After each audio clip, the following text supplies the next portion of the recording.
Par suite de cette passion dévorante, de la gourmandise spirituelle que nous avons commencé de traiter hier, certaines personnes ont si peu conscience de leur bassesse et de leur misère, et ont si bien mis de côté la crainte amoureuse et le respect que l'on doit à la majesté divine, qu'ils ne craignent pas de se confesser et de communier souvent et sans véritable préparation. Voilà pourquoi, avec cette idée d'aller communier, ils font une confession quelconque et songent plus à la communion elle-même qu'à la communion faite avec une conscience bien préparée. Lorsqu'ils vont communier, ils songent beaucoup plus à se procurer quelques goûts sensibles qu'à adorer et à louer en toute humilité ce grand Dieu qu'ils viennent de recevoir. C'est tellement leur idée que s'ils n'y trouvent pas quelque goût ou consolation sensible, ils croient que rien ne se passe, et ils pensent n'avoir rien fait. C'est là une manière très basse de juger de Dieu. Ils ne comprennent pas que le plus petit des avantages que procure le Saint-Sacrement est la délectation sensible, tandis que le plus grand, celui qui ne se voit pas, qui ne se sent pas, si ce n'est par ses effets futurs, c'est la grâce. Voilà pourquoi Dieu leur enlève souvent ses goûts et ses faveurs sensibles, pour qu'ils les considèrent avec les yeux de la foi. Ils veulent sentir Dieu et le goûter comme s'il était compréhensible et accessible au sens, non seulement quand il s'agit du point qui nous occupe, mais encore quand il s'agit des autres exercices spirituels. Tout cela dénote une très grande imperfection et une opposition complète à la nature de Dieu, parce que la foi n'est pas pure. Ces personnes dont nous parlons agissent de même à l'oraison. Ils s'imaginent qu'elle consiste tout entière à y trouver du goût et de la dévotion sensible.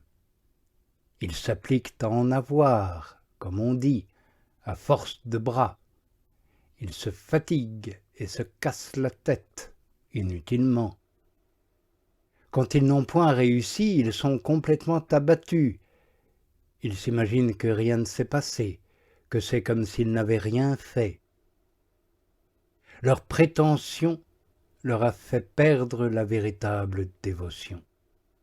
Et le véritable esprit d'oraison surnaturelle qui consiste à y persévérer dans la patience et l'humilité, dans la défiance de soi et le désir seul de plaire à Dieu.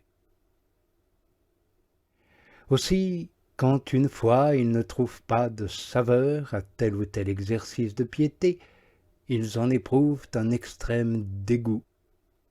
Ils ont de la répugnance à s'y livrer de nouveau, et parfois même vont jusqu'à l'abandonner. Ils sont donc, comme nous l'avons dit, semblables à de petits enfants capricieux. Ils ne se meuvent pas et n'agissent pas d'après la raison, mais d'après les sens. Par eux, tout le temps se passe à rechercher la joie, les consolations spirituelles, l'exaltation. Ils ne sont jamais rassasiés de lire, de manifester. Ils choisissent une méditation, puis une autre, une cérémonie, puis une célébration, puis encore une autre. Ils sont, en un mot, à la poursuite de leur propre goût dans les mystères de Dieu. Aussi, dans sa providence pleine de justice, de jugement, de discrétion et d'amour, Dieu les leur refuse.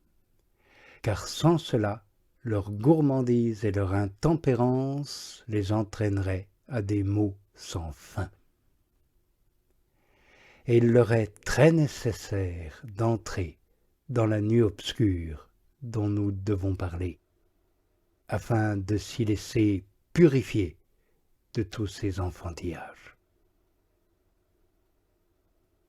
Ceux qui sont portés de la sorte à la recherche de leur goût tombent encore dans une autre très grande imperfection, c'est une lâcheté et une tiédeur excessive à marcher par l'âpre chemin de la croix.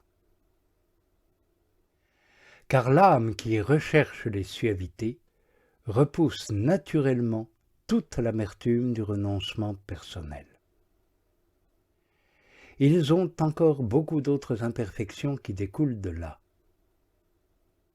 Mais le Seigneur y remédie à temps, par les tentations, les aridités, les épreuves qui font partie de la nuit obscure. Je n'en parlerai pas ici pour éviter les longueurs. Je me contente de dire seulement que la sobriété et la tempérance spirituelle ont un caractère tout différent.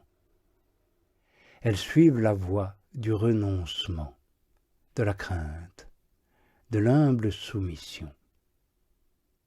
Nous devons constater que la perfection et la valeur de nos actes ne viennent pas de leur grand nombre, ni du plaisir qu'on y trouve, ni de l'aspect héroïque extérieur, mais du renoncement à soi-même avec lequel on sait les pratiquer.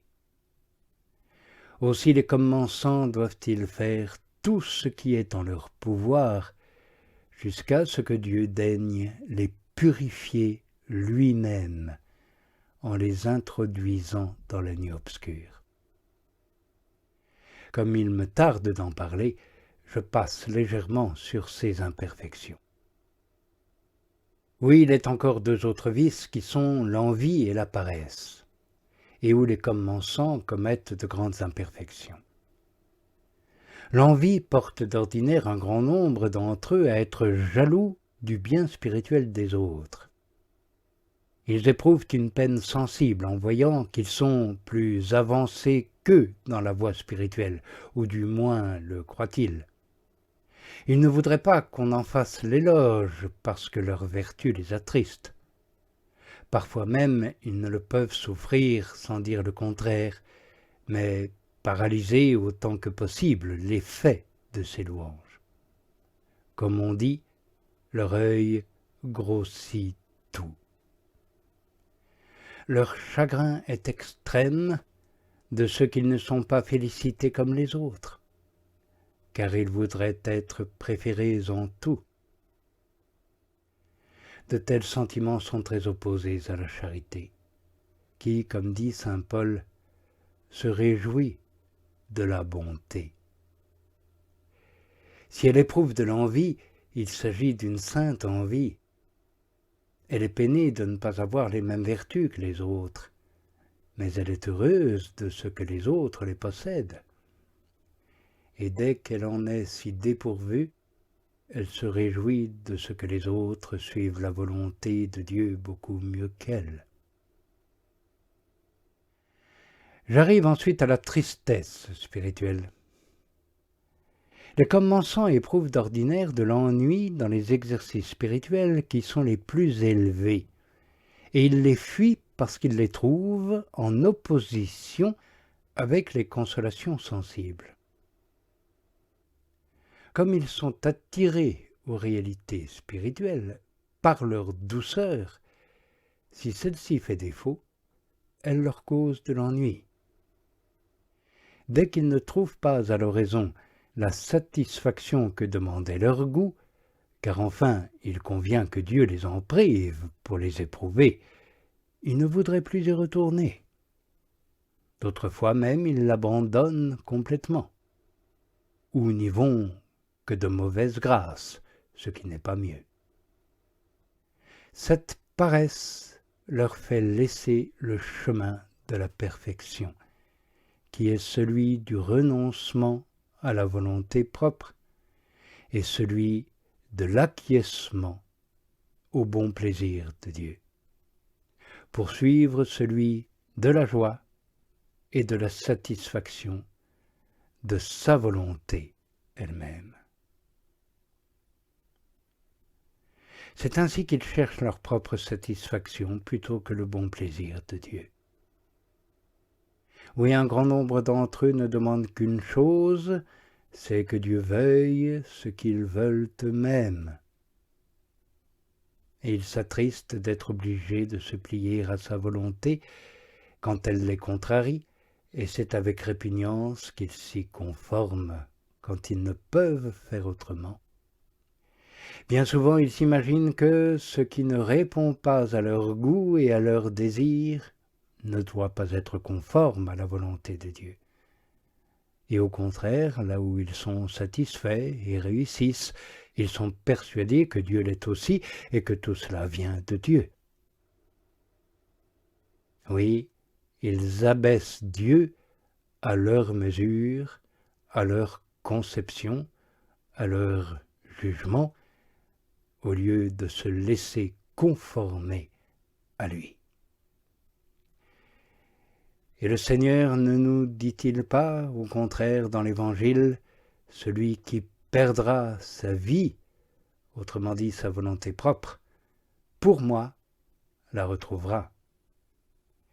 Et celui qui voudra la sauver, la perdra.